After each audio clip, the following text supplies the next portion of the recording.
Yeah, You I've got got that I've tattoo. got that tattoo to flex. Anyways, we are jumping into game right now. Day 2 of the regional finals here in Oceania for TFT set 7. We are on board with Tamura as he picks up the center with the bow off of the first carousel, as you can see on the right-hand side there. We've got some decent names in this lobby as well. Obo, obviously, one of the former Worlds representatives, has the chance to go back-to-back and be the first OC player to go to Worlds twice. Alongside with Escher, still up with the grabs in set 7, Cardi, and even like names like Sol, who very much just hung on for dear Barely life to get scraped that. it. Yeah, barely scraped through with a first in game 6 yesterday. Yeah, I'm really excited to see how today is gonna pan out because like I don't really know because if the out top 5 is gonna go out in day 1, I don't know what's gonna happen in day 2 to be honest. I mean, that kind of makes it really exciting. Like, you know, Yeah. when you see some new blood in this, like obviously there are some names who are new to tournaments. I mean, Aurora we didn't see much on broadcast yesterday. Soul as well is quite new to tournaments as well. We do see Tamura pick up the Karma pair here. Karma was a relatively popular early game board yesterday. Some people transformed it into the Dragomancer board. Got a little bit of success, not too much. But you know, got a decent spread of items here for Tamura. Can make something like a Shiv or a Redemption. So, you know, the board's still kind of open for Tamura as we kind of move on into the end of Stage 1 neutrals. Yeah, I mean, knowing Tamura's plan, his plan was actually just to play like Shiryu and Siphon. In day 1, I don't know if he changed his plan a bit in day 2, but he was just going for decent average and making it easily to day 2. We do see him get the Rengar out of the orb there and sell it off immediately. We did see a little bit of Darkflight Rengar yesterday, but that's not something that Tamura is opting in for this game. Based off these augments, what do you think he's going to take us? Oh, he has like a decent option. There's base camp, but he doesn't really have the Olaf or Diana to really start stacking it. Lagoon Crest is interesting. He has the Zac, it makes it Zac 2, and he goes for it. I mean, he picks up the Malphite out, and there's the Tolerian shop as well, so he can get this Lagoon on quite early and start getting the Seashell stacks going. Got a little bit of mana items as well to play around with. Do you reckon he'll push the level here? Yeah, I mean, you even have the Ezreal, actually. Ezreal is one of the best Lagoon holders. Him getting the stacks so quickly, maybe and like powers him through. Maybe you'll get to see a decent Lagoon game. Move over to Aurora XT, who's got the Nidalee 2 with the Shiv. We have, you know, decent early game options here. Set 2, Nidalee 2 just getting the star levels onto these units, but playing into Yush, who is basically just equaling him with this 2-star Wukong and 2-star Nasus. Yeah, Yush with the standard Jade Star, really strong early game. Aurora not having any synergies, just upgraded set, upgraded Nidalee. Gonna go down to Yush. I mean, this Jade board is something that like we've seen a lot of. Like, obviously we talk about the Shiryu Siphon, but there's just like so many different options with this Jade board. Like, as we're going into this game, if you have a quick look at Yush's position there, what kind of are the, I guess, transition points for that Jade board? I mean, you have that typical Shiryu Siphon, Pantheon, and then you have the flex units. Maybe if you have +1 Jade, you can skip the Jace, you can play Soraka, get that 7 Jade in, get that Chase trait, and go out from there. So it's pretty flexible. We are moving over to Sol, who has got the Mirage start here. Obviously, Mirage is Pirates. Mirage is Pirates. Mirage is Pirates, so in for some early cashing in for Sol. God, we'd like to see some combat Mirage for once. Like, we had so much yeah, we had a Pirate lot. Mirage yesterday as well. Pirate Mirage on broadcast, yeah. Anyways, he does have the Nunu on board here, so he should be able to get a couple of kills. Unlikely to win the combat, but the Pirate Mirage is just a good transition for him generally. He's also got the Rich Get Richer, so he's going to really be scaling and just looking to max out his gold early and really playing for some of those late game boards. Maybe, you know, an early level 9 push here to try and get some more dragons online. Yeah, Sol I think was playing a few dragon comps yesterday, so he might just continue and go on for that.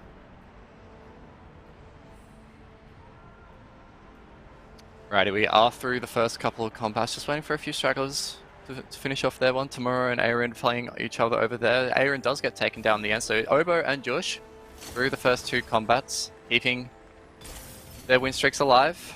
Aaron already level 5 at 2-3 here, quite aggressive leveling from him there. And we've got a Zippy in shop there. Whether he'll take that remains to be seen, but we are moving over he to has clear Arid mind. with the clear mind. And a Hecarim, okay. Okay. Pirates and clear mind, that is a very good start for Aaron right here. He's getting the best of both worlds. He's getting a ton of econ off of these Mirages, and then he's also just getting the level ups really with his healthy clear as mind. well. And the board's not weak, especially the Hecarim. The 2% Hecarim is just a huge boost for this board. Like, Temple's got the Olaf. It will probably get some stacks off here. With the training as well. Personal training, yeah. Yeah, personal training. I was going to say combat training. That's not the right one. Yeah, that's the other one. But, so, Temple's got the Olaf board stacking up early. But yeah, this is a really good find for Aaron early on into the game. Yeah, the two Nunu's actually doing a lot of work. Nunu actually does a lot of damage early game. Just huge chunk. Two Nunus just bite the same target and then one unit goes down. You get to save, even though if you lose, you save HP. It's good. Especially when you can roll damage hodge. That's always it feels good as well with the big chomp. But yeah, this board for Aaron really just allows him to really pick up the tempo of this game, and it feels like it's relatively quick. Obviously, gold augments start. You know, it could be prismatic, could be quicker, but there's a lot of people with just really strong level ups in terms of their unit strength. There's a couple of level 5s early on. It feels like the tempos of these lobbies are going to be quite quick. Yeah, so far we've seen a lot of players with econ. Like, only other player that was full on going for the board strength is Yosh, the Jades. Look, we are starting off today in-game, but there are some rewards available for you guys at home as well. If you do want to enter into a giveaway, type !egg in chat to enter an egg giveaway. We'll be doing a few of these across the broadcast, so keep your eyes peeled. But if you want to get in chat with that giveaway now, !egg is how you get involved. As we move over to Yush's board, we spoke about the Jade board earlier. He's got the Titans now onto the Wukong, looking just very solid with this Jade Heart as well. And the Pirates as well. Yeah, so much Pirates gameplay early just for this econ. So it looks like Yush actually got started with a no item start because he only has 2 components right now. So he started chain and he went for he started chain and he got from the carousel to make the Titans. So he is actually really rich. And he's just like going to keep farming his econ as well off the Pirates. Like, I think this is like 4 Pirates boards that we've seen so far. Yeah, that is a lot of Pirates going on. This lobby is going to be very strong in the late game. How quickly does like the Pirates kind of scale up these lobbies as we see the combat go down here for Yush losing to Arian? But like, how much does I guess the Pirates econ dictate how these lobbies kind of pace up when you're getting these constant, chests along the way with a few gold in them? It's just everybody just peaking the econ to the next level like really easily. Like after a few rounds you make it to the next threshold and then you just keep going up until you want to start rolling again for your dragons. So it looks like it's gonna be 8 cost 8 cost lottery right now. Yeah, pushing for those tier 4 dragons could be a big one. This is a big combat for Obo here, up against Aaron, who's probably the strongest player in the lobby alongside him. He did get the True Twos earlier with the Lilia and the Ezreal. Ezreal is a great item holder here in the early game. We can just see the damage coming out. The Nunu of Aaron's side can't really get the damage out on the front line. The Hecarim cast going wide definitely didn't help as well, just crossing the wrong side of the board. Good positioning there from Obo, knowing his matchups, making sure that he could beat Aaron, who was probably his biggest threat heading into this combat, and maintaining his win streak into the Krogs neutral round.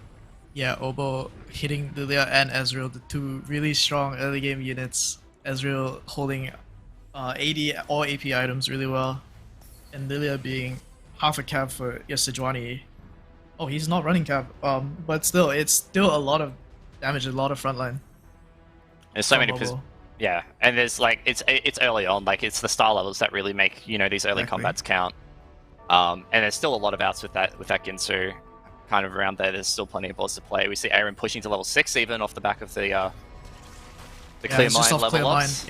Yeah, so he's just really transforming forward in this game. Even if he didn't get that 1 win on the last combat, it's looking very good for him. Kade getting a Reforger off the back of this. He's got the 5 Lagoon in, stacking up that Seashell now. But didn't have it in quite early. 10 out of 20, so he's got a fair way to catch up. Probably just got it in. Yeah, probably just got it in. Last combat. Yeah. Looking like Kare is trying to play Graves Therapy from the spot, looking like a Cybernetic Implants, has the Zeeks on the Zeri, has the Vow, I think. Yes, has Vow if he wants. Vow being nerfed recently. I don't know how. I don't know if he still opts to build it. Maybe he wants to save the chain for Edge of Night for Graves. Usually, that's what people do. But yeah, it's still pretty strong. There's options, and obviously, like if you can kind of maybe tinker to try and get better together as well, you know, into the gold augments here, and Val gets the bonus off of that. Yeah, we were talking about the blue buff Ezreal, the Lagoon Ezreal stacking really quick. He's already at 81 stacks. Yeah, this is good play from Tamura. He's getting really fast through these C-shell stacks. Also has a Lagoon Spat on bench if he wants with the glove. Oh yeah, true. Spatula. 12 Lagoon game? Oh, it needs a couple of fonts for that, right? You need a font. You need a font. Yeah. Oh, what a game one that would be. Get a 12 Lagoon game in. That's basically just an insta-win with the 200 AP, 200 attack speed bonus. Yeah, the stats are pretty so insane. much on that chase trait. But it's very good for Tamura so far, and in the early game has still a lot of play around. Getting 100 stacks by second augment basically is very strong. Yeah. As we move on, another gold augment selection here for Tamura between Portable Forge, Exiles, and Battle Mage. Yeah, if he's going to push forward. forward. Is unlikely, I think, because you don't really want your song. Goes for the Portable Forge. Which of these three kind of boosts up this Lagoon board? Manazane's a bit like it's not that good because he already has blue buff, and then I think Gold Collector is fine. He's just gonna spam blue buff, hopefully the Ezreal cast, and then start farming extra money. That makes sense. Yeah. There's a lot of econ happening in this game that we are seeing so far. We're seeing the Astrolords come out here from Temple, you know, 54 HP. But still plenty to play around. Also took the Portable Forge and got the Black Cleaver out of it, or the Obsidian Cleaver. So we are kind of seeing this lobby be very high econ, which usually means we're going to see a very busy Stage 4, Stage 5 coming in from these players, a lot of rolldowns. Yeah, even early Stage 3 stage, maybe players you'd see level up to 7 at 3-3 or 3-5 and start rolling. Maybe they hit their dragons early and try to continue on to push levels. We have got word from back in the green room that it is a Mage Nomsy in this game. Mage Nomsy only got one game played yesterday across all, I guess, all of the lobbies. Evoker was the more popular pick out of the two. But, you know, what do you kind of evaluate the Nomsy strength? You know, do you think people would lean more towards the Mage Nomsy if, you know, it's presented to them in this game versus, you know, a Cannoneer or Evoker Nomsy? Yeah, I still think Mage Nomsy is probably still the strongest one, even though mages did get nerfed. I think that usually, as we see Aurora playing Mage Nomsy right now, I still think it's really good. Especially if you get a Mage span, you start playing 7 Mage, it'll still do a lot of damage. Your backline is not going to be safe. Well, he does have that, you know, that Mage spat onto the Skarner for now, and he's getting the Astral off here as well, so he's getting the Orbs, again, more econ. You know, more power being handed down through these players, whether it be Pirates, whether it be Lagoon, whether it be Astral. There is so much econ happening in this game right now. And it does make for quite an exciting, you know, potential end of this game. You know, we were talking about the broadcast, we'd love to see a 3-star 5 cost. These are the kinds of setups for games where you can actually get that realized. Yeah, we had a game yesterday where, like, all the players were holding the Swains, the Shioyus, the Siphons. Like, I'm pretty sure all of them were gone. We might see it again this game. Moving forward into the Stage 3 carousel here. Zaya with Glove could be a popular option here. Cardi picks that up. Whether it keeps Zaya remains to be seen. On the right-hand side here, good to keep note of Oboe maintaining that 100 HP win streak. Aurora also managing to really make it through the end of Stage 2 and Stage 3 with hit their board with this Nomsy, obviously. With that win streak keeping going, but I'm more looking towards the bottom tier here. Temple is really far behind on the HP streak in 34. Soul at 50 as well is quite low, especially when we're looking at the pace of this lobby. Oh, Aaron hit a Deja. He's only 1 Mirage unit off, a Yone off, being 6 Mirage, and if you start farming that 6 Mirage, you're gonna be 9 really quick. Yeah, what you know, the loot tables for this Pirates really does start to scale up once you get past the 2. You know, the 4 is okay, but once you get into the 6 and 8, the loot tables are quite insane for, you know, being able to win streak all the way through stage 4, stage 5, while people are still building up their boards, and you're just farming all of this, you know, free resources. Yeah.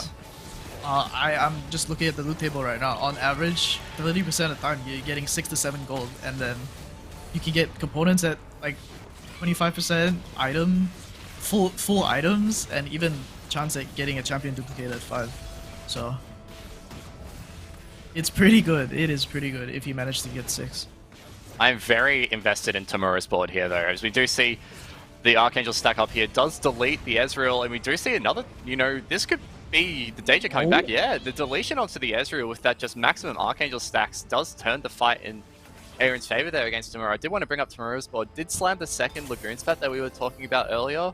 Yeah. Is really just maximizing those seashell stacks, so have to keep check of that, see how high he gets it. Can he hit the Fawn?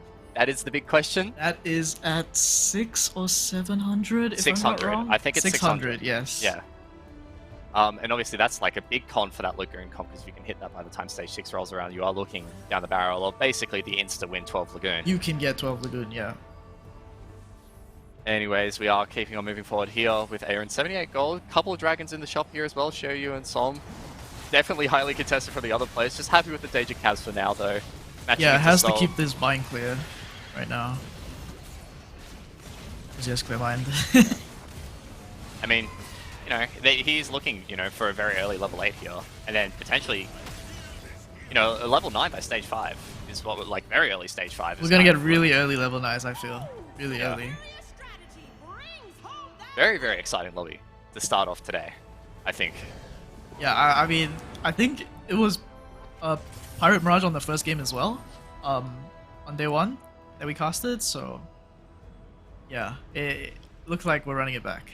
I feel like if my maths isn't incorrect, this is a 4-1 level 8 here for Aaron. I mean, yeah, look, he has 91 gold. He can, yeah, 91 gold, and he's like, he'll just keep the 72 going. HP. He is absolutely chilling, and then like chilling. Gives the extra spot as well with the level up that he can pick up a Yone, hopefully find it in the shop. Yeah, I think he's just gonna go 9 to be honest. And another 6 gold given for free. Oh, his items are looking really good for just Cap Dragon, so he can just do whatever he wants. He is just absolutely rolling, and it does slam the Melanomicon, so he does... Soul hitting Ao Shin on 7. 81 gold. Oh, Soul is yeah, in a very, 81 gold with the Gold Manta stuff, bit divisive. With the Gold Manta stuff as well. When you have it, at this much gold on an Ao Shin, that is a lot of damage. And he has the mana generation off the back of this Ginsu, it's just being able to bring up the auto attack speed. So if he gets that one cast off, it is going to be very strong, and it's also building towards this very strong 3, 4, 5 dragon board that we were seeing yesterday that did so well with that 85% top 4 rate. Yeah, I think many players want to go for that 4 dragon. The average is probably gonna get tweaked a little, but oh my god, the amount of gold that Ao Shin has. And the auto attack comes through just before the Karma Inner Flame cast comes through, so Soul getting probably a very crucial win to kind of turn this game around for them as we go. Gold, augment. Still no prismatic here on broadcast this weekend, but a pay to win. Who took that yesterday? TXE. TXE did take that, did run with the A-Soul. Oh, it doesn't take it. Did go second that game though. That was for game 1 of the top. That was game 1, yeah. Yeah, that was, game 1, yes. Yeah. PNP and TXE.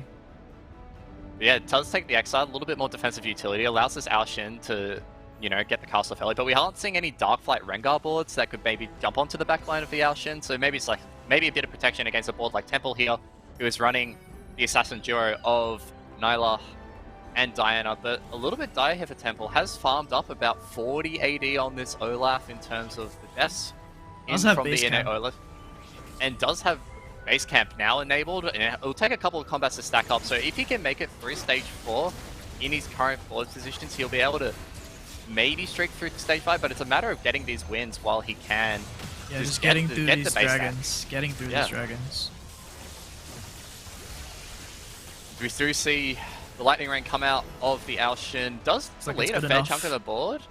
But yeah, just no healing to really get it through. So Temple does stabilize a little bit, gets the win. Big win there for Temple, because even just a loss there puts them, you know, with a bad loss, just Yeah, at straight one into one loss basically territory. almost one life. Yeah.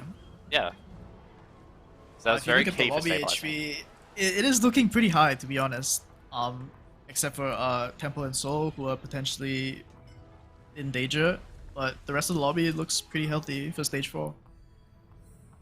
How does Temple kind of get out of this position? Is it just kind of doomed, or is it like a roll at 7 and hope to hit Olaf 3 in as little rolls as possible? Like, what? Yeah, I what mean, is he is stuck, like, rolling for Olaf, right? The rest of the lobby just wants to power through, so if he were to go to 8, it doesn't really help him that much, because he kind of just needs the Olaf 3 to try and get through all of these dragons.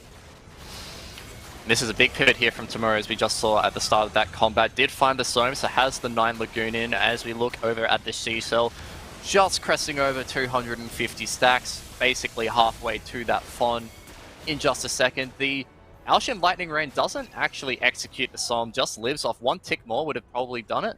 But you got you got the gold collector farm off the Nyla there, got a couple of gold off that. And Tamura is slowly churning through these seashells, getting these upgrades off of, you know, the procs of the Lagoon, but is kind of running out of HP to really hit that ultra late game board that we were hoping for at the start of the game.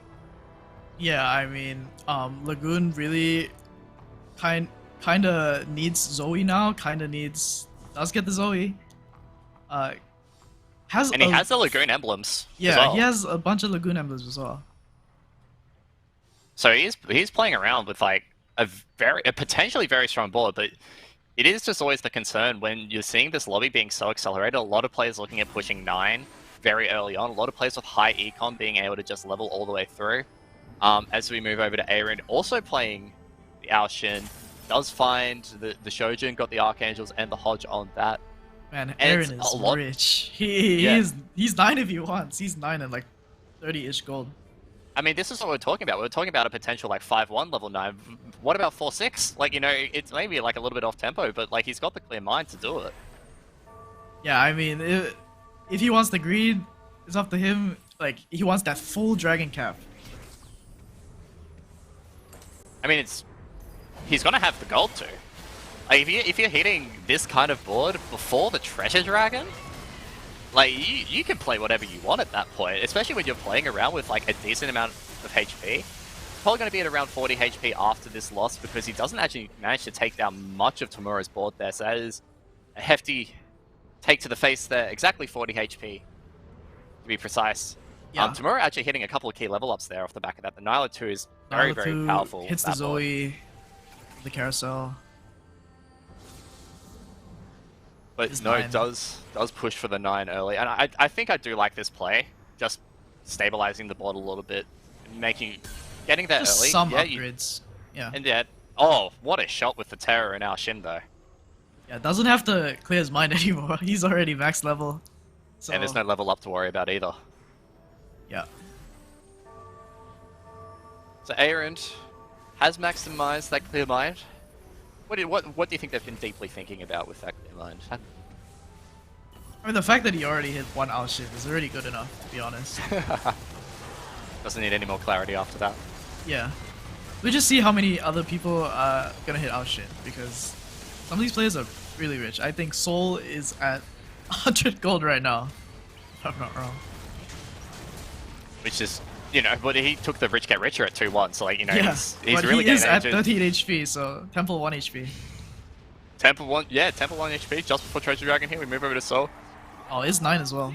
He also, yeah, just pushed 9. Probably was forced to, but we do move into an Order Treasure Dragon here, so you know what that means. Radiant items galore. We're going to see Soul roll down a little bit here. What do you think he's looking for in terms of his Radiant items? Obviously has capped out that Yeah, Alshin, already has that Alshin for sure. Looking for frontline, most likely. Varapala's Stone Plate's pretty good, does have the healing, but already has one on the Itis, so rolls past it. Gets the Rascal's Glove, so that's a 2-in-1. Doesn't want to take it. Maybe he's looking for like a more Morelli for this Shyvana. Definitely looking for either Shyvana items or frontline.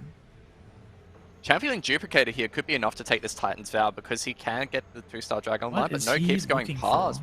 There is some specific item that he's looking for. It's the Morelli Nomicon. Nope, not that. Warmog's Pride. That is pretty good. I would take this. Yeah, alright. He finally takes it. Spent a decent amount of gold on that treasure I drag. think that was 25 gold on the roll. Or like around 20 gold on the roll. That was a lot of rolls. We saw a lot of rolls there. We move over to Temple's board, who we said a potential out here for Temple was getting to the Olaf 3 in as little rolls as possible. We left him with 5 and we are back and he has 5. He has not found a single Olaf on these rolldowns. This is looking very dire. Did pick up the Radiant Redemption, is going to Zephyr Cheese and try and pick up one of Aurora's carries here. The Bard is on the other side with the Mage Cap, so that is going to be double casting and just completely... Farming dudes. Farming dudes. That's what double cast Bard does. It's just... I'm not even going to say it's dire for Temple, it's over. Like, this is just rough. Couldn't get the Olafs online early enough, couldn't find the Olaf 3 yeah, as everybody is the hit win con for way this board. too early here. And, yeah. And having that base camp as well only come in at 4-2 meant that he bled so much throughout stages 3 and 4 without the combat stats that they required, and yeah, that's just a quick AP here. Soul also going out here at 5-1, couldn't manage to make that Alshin board work, obviously rolled a lot of gold that we saw there on the Order Treasure Dragon. As we move over to Tamura's board, we've been talking about the Lagoon. 328 stacks now, and the Radiant Spear of Shojin onto the Zoe. That Zoe is going to be casting a lot of Tornadoes, a lot of Daisies, and hopefully a lot of Chaos Shields.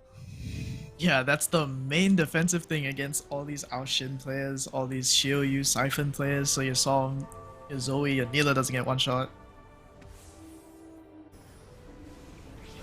Looks like Kade is actually playing Seraphine this game. We haven't seen that much Seraphine. Yesterday, it was... Yeah, I think it was like 5 games? 5 games, yeah. Yeah. It didn't really do that well. Only one top 4, and it was a third by a huge Chinchang. Yeah, so maybe a little bit more luck here for Kade. Obviously, not really getting it... Potentially getting through actually with this combat. The Graves, the Edge of Night actually probably clutching it up for the Graves. Yeah, he does get it through. The Zoe cast for the KO ultimate, the Divine Intervention, doesn't come through in time. And so Kade, good win over there. We are seeing the lobby HP come a lot closer here. Obviously the Soul and Temple were probably the 2 outliers early on, and obviously Obo had that really strong start, the 100 win streak basically all the way through to stage 4, now sitting at 28 HP, and the rest of the lobbies within 30 HP of each other. Yeah, I just saw Obo on the side hit Shyvana too, so... Obo looking strong probably. Got the Banshee Silence over there for Aaron, as we saw there. We move over to Obo. Looking like a pretty strong board. The Radiant Edge of Night as well. He's got the Declaw on the Dragon. You know, the little interaction there, extra buffs when it is on the Dragons. And yeah, this is, I mean, the Guild Zaya was a board that was super successful yesterday with the Shyvana, and we are, I guess, we'll see whether that carries through to today with this combat. The Edge of Night proving quite good here for taking the Nyla off of the Zaya, but just not enough damage. Nyla just goes back on. Yeah, it just goes straight back on because there wasn't necessarily anyone in range. So a little bit unfortunate there for Obo. Even with the Shyvana 2 can't stabilize. 1 health now. You would hope with the board that he was actually going to be pretty strong, but you know, maybe he's just lacking a little bit of something. Maybe not enough. Yeah, maybe it's the 6 Rage Wing. Maybe. Do you have a drop from the 3 guild here? I mean, what can you drop? You probably just dropped the Sedge. I think he's running Sedge. Sedge yeah, 1, yeah, he's got the cap too. The 2 cap in. That one's fine. Yeah, Hecarim's probably casting anyway. Yeah. Move over into the stage 5 carousel. Full items on offer. Obo going for that jeweled gauntlet. The gauntlet, really good item on Shyvana. Maybe that's enough for Obo. Maybe was hoping for something like a Melanomicon or even an Ionic Spark, but couldn't find that. So the jeweled gauntlet does just... It's good enough. If you can get the Flame Breath and get that crit going, it is very powerful. It's just a matter of rolling that basically 50-50 at that point. We move over to Aurora's board. Got that 7 Mage online with the Mage Bard that we saw earlier. And some quite nice items on that Zyra, really buffing up this Nomsy. Yeah, only 1 item Nomsy, but it does have triple aura items, so... It's decent. It's probably like a 2.5 item Nomsy at this point. Yeah. And he's still rocking like this 3 Astral, like he's still got the... You know, a relatively like low star power frontline. Yeah, it's a really cheap board, basically. It does have like a bit of gold to play around with, and obviously a bit of HP, 40 HP. Do you just see the Nyla kind of just delete the board here along with the Psalm, so... Yeah, Tamura is so strong right now. Yeah. Might be forced to, I guess, cash out on this goal. Might hit the Exodia right here. Will the lobby end before that, though? Yeah, that's interesting. That's the question, because this has been a very quick game. Like, we've seen a lot of like level 9s early, which means obviously a lot of damage to face with these big losses. And just very high econ, high damage boards that are kind of just leading to very swingy one-sided combats where it's not really down to the one-on-ones at the end. It's like just big bursts of damage and big damage taken to face very early on. Yeah, we see Aaron here at 2 HP, not hitting the Aoshin after hitting Aoshin pair in, in late stage 4. So, a bit of a laurel for Aaron here. I don't really like... a bit unlucky here with the Radiant Gloves as well. The Radiant Zephyr's Knife for the front line does pick up Tamura's Silas, but that's not the big threat here. We've got the double threat of the Nyla, who's already locked onto this Aoshin, and the Aoshin doesn't have the Edge of Night like the side that we saw earlier. And the Collective Proc comes through and takes it out. You know, the Last Whisper isn't really going to be doing much here for this Terror. It's not the way that you want to stack up the damage on this Terror. You want resistances, and definitely not getting that. And that is a very sad 6 there for Aaron. Obo living on 1 life. We move over to Yush, who... Just 1. Look, we spoke about it. It is the comp to play. It is the Shiryu Siphon. He has the Radiant Titans, picking up a Shiv as well, a little bit maybe extra mana onto the Soraka here to get those casts too early. But this board is the most played this weekend so far for a reason. Has some of the most consistent placement for a reason. And you know, with this high tempo game, he was able to really just, you know, get the Shiryu and the Siphon 2 online earlier than expected. Yeah, I mean, I'm pretty sure he solo Shiryu Siphon this game. Had a really good start for Jade anyway with the Jade crest, so it's just chilling. Could be, you know, Yush's set has been consistent 20 performer here in OCE for some time, has made a number of day 3s in the past at regionals as well, is pushing 2-9 at the start of stage 6 here, can potentially splash in 1 more unit, is just going to put in the Pantheon in for the 4 Whispers. Yeah. That's big. We move over to Obo, who I think got a second Jeweled Gauntlet. Yeah, he removed it and put the Declaw on Jace. Yeah. Oh, he already had Morello from his Hecarim, so he didn't need to find Morello in the previous Stretch Drag. Were you just watching Tamura's board smash everyone? Like, this is Tamura's Ghost that we're now watching on board here. Obviously the Ghost combats are weaker. Yeah, I don't know if Lagoon actually works. I don't think the Lagoon, yeah. Yeah. But it's still winning. he's just too strong. Winning. Yeah, we're just seeing the insane power of Tamura's board right now. Where even the Ghost is taking out players as Obo falls to a 5th. Kade out for a 4th, so we are seeing a few knockouts here as we watch Yush versus Aurora. And we are seeing Yush take a loss after win streaking all the way through. Tamura now on that win streak. You have to feel like from here it is Tamura's game to lose. Yeah, I mean, I think Tamura has a good matchup into the Soiflin comp because you have that Zoe just knocking everything up, just tail ulting everything, Som just AoEing everything. Like, mages are pretty hard for Shiryu to beat.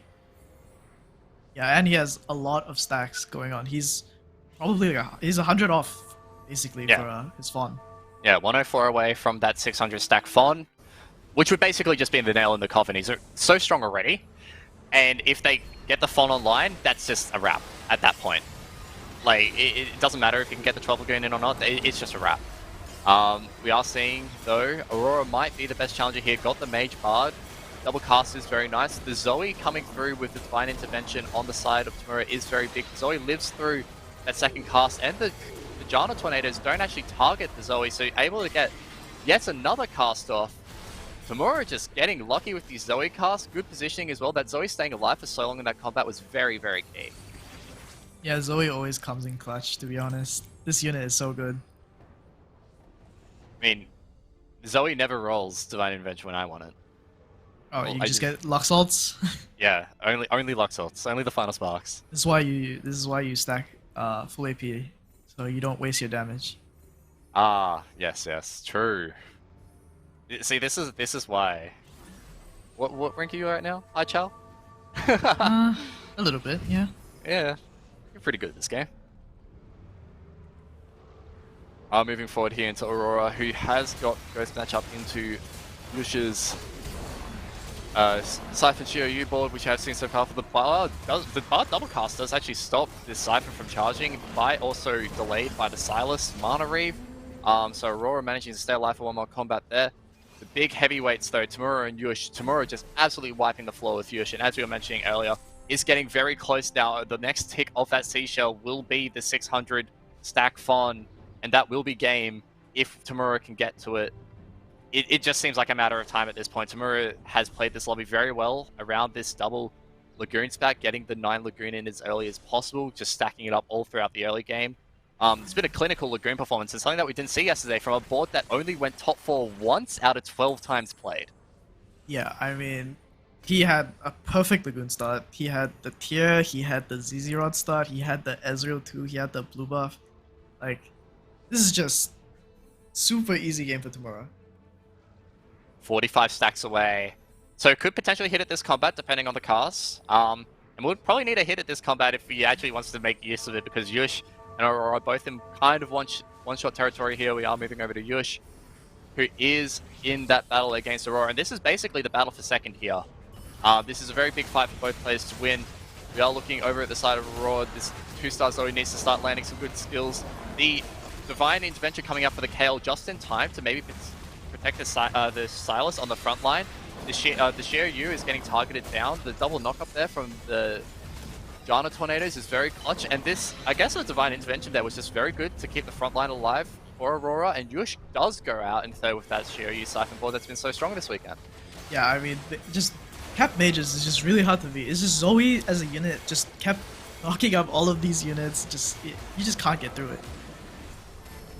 So Mage board versus Mage board really to finish off. I mean, it's Yeah, 3 I mean, Mage on the side of Tamura, but it may as well be a Mage board with 9 Lagoon in. At least it's Oh, they're 2 boards that we stacks. haven't seen that much of yesterday. So 2 stacks away from the fun. If we want to see the fun, you want to be, I okay, guess. to be honest, he can't even hit 12 Lagoon because he's not holding extra Lagoon units. So. He The dream is has the 40 gold to potentially roll. I think The wisely 1% investing it Talia, here. the 1% Talia that he needs. Have faith, man. Like, come on, we want to Let's see see it. it. Everybody wants to see it. But no, I do like just rolling down, hitting the bar 2 here is potentially, you know, an upgrade enough for Tamura. Obviously doesn't need this board upgraded too much. Aurora, though, does have the Mage Yasuo 2-star. That could be a potentially deciding factor in this fight. I haven't seen that pulled out yet. The Bard cast does come through and does actually get tagged the Yasuo twice. The Yasuo does get deleted with a lot of damage there. The Divine Intervention coming through, but the Soam damage is just so big. And these Zoe casts, Tamura Zoe is literally Faker. That is what we are watching right now. It is just Tamura Zoe. Oh, hold on. The Nomsy cast coming through. That was, the fireballs are just homing. And wow, that was, I thought, alright, never mind. That's the Nomsy who's Faker. There we go. That is a big comeback win there. And we are going to see this one come out now. Play around. We does put the Yasuo in. Does have one more combat in here. Go on, find that Zoe. Find that 12 Lagoon. Everybody wants to see it. Yeah. Well, yeah, it's He's just in chat. Taliyah He's just away. in chat. He's got, yeah. I mean, there's Zerion in shop there as well. Yeah, I don't know if he sees it. Maybe he just wants to cap out his board to secure the win, but I'm pretty sure 12 Lagoon is a very, very good win con. 200 AP is no joke. Can you imagine rolling this late in a game? I just need a 1% Taliyah, man. Just need it. Like, Skips over the Kai'Sa. I think he's just not going for it. He's just going. He's holding the 2 Zoes on bench. Zoe 3 is not a con here because Aurora has 3 Zoes, so it's out of the pool. So like, just impossible to hit. You know, Tamura is just trying to figure out what's the best here. Does get the Rakan. Obviously, the Guardian is a relatively strong thing to have, as well as the Mystic trait. And the Mystic does come in clutch against a board like Aurora's when you are juggling with, you know, so much magic damage, and that 3 Mystic might be the deciding factor in this fight. Yeah, one thing I wanted to see with Tamura is that maybe he puts his Redemption on his Zoe near his Soam so that it reduces like the Nomsy damage. Maybe like, that's why he lost that previous fight, is because Nomsy like one-shotted the Soam, but I don't think it's close right now. It does not matter after that Fond drops in for Tamura. And it took us probably a little bit longer than we expected. That one clutched out win at the end of stage 6, kind of extending the game out for Aurora. But Tamura